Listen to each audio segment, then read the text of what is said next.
so you guys can really get a good look at my shiny face, because it is hot in this room. I thought it would be fun to do a mixed media painting, but a mixed media collage painting. I love mixed media collage, especially making my own collage papers. And if you'd like to see a video of that, leave a message in the comments, because I would love to make a video on how I make my own collage papers. Yeah.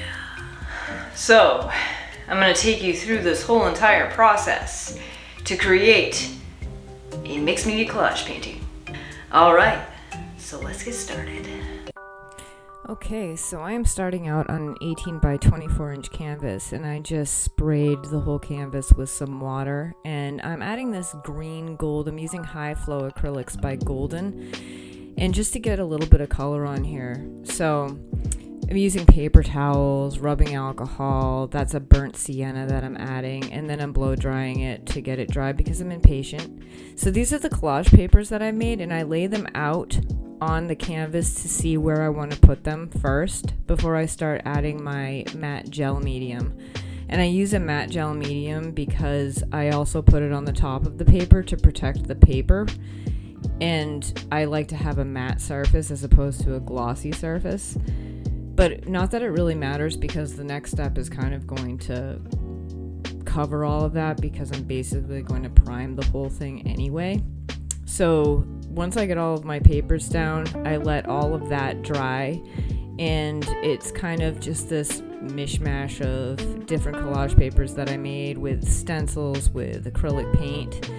And what I'm doing now is I have this, it's watered down gesso, and I'm basically priming it, but I'm whitewashing it. I don't want to cover up everything that I've done. I still want to be able to see all of the collage papers underneath.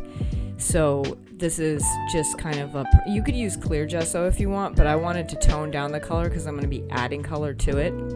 So this is a cool trick for adding texture. So I have a stencil, and I tinted my modeling paste with some, burnt umber, I believe it is, acrylic paint. And I'm just basically putting it in the kind of around the edges to add a little bit of that kind of vintage interest or whatever, where it kind of makes it look vintage, but it also has texture, if that makes any sense. And then I'm going in again with that green gold, and I'm using a glazing medium for this part of it because I really want it to be super transparent. I want to see everything underneath it, and I'm going to be using so burnt sienna, and then just darkening it in some areas with a little bit of burnt umber. Splatter time. I love the splatter tool. The splatter tool is cool. You can use a toothbrush, you can use a paintbrush, but I have this really cool splatter tool, and if you have the tool, why not use it, right? So I think the splatter just kind of adds a little bit to it, and I just took some burnt umber and some water, and that's how I did the splatter. So I can't really see, but I was just putting like a sketch and then lightening around the sketch in there. And now alright, so I have a heart that I am painting right now, and I'm painting it with acrylics because I want it to be really kind of opaque. So when I put oil paints on it, it's already opaque. So I'm on oil paints now. I'm done with acrylics. I'm on oil paints now. I decided to paint the whole figure with oil paint and not acrylics because I figured there was enough acrylics on the canvas to begin with. This is a really cool trick that I did, was I took some phthalo blue and used a glazing medium, and then just painted the black hair in around so it gave the highlights, and you can still see the underpainting underneath, which I think is pretty neat. And do you try holding a camera and painting at the same time and keeping it in view? This is not an easy task, but I was trying to get a close-up without my head being in front of it, which is a challenge the best of times. So there she is, her head's there, fantastic.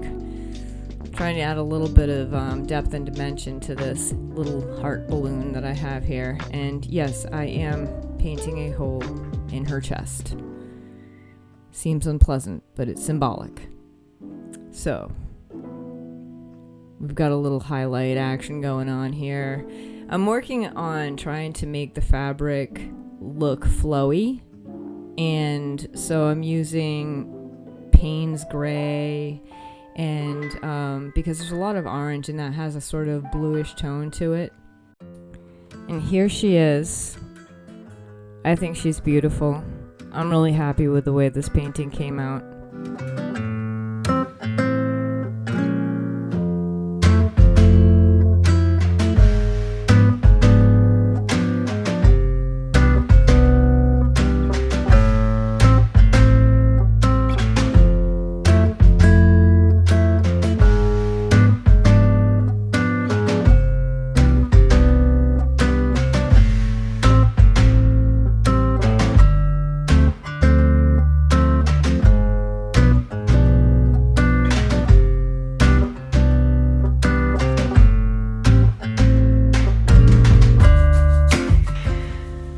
Wow, I love this painting. I gotta tell you, I'm really happy with it. I love how it looks like she's like the glowing background. It's so cool when you can kind of capture light. I think it's really neat. Anyway, this concludes this video, and now that I am uber sweaty, because this room doesn't get any cooler with all the lighting and everything. No, there's no AC in here. It's hot. It is hot. We do not even want to discuss my armpits at the moment.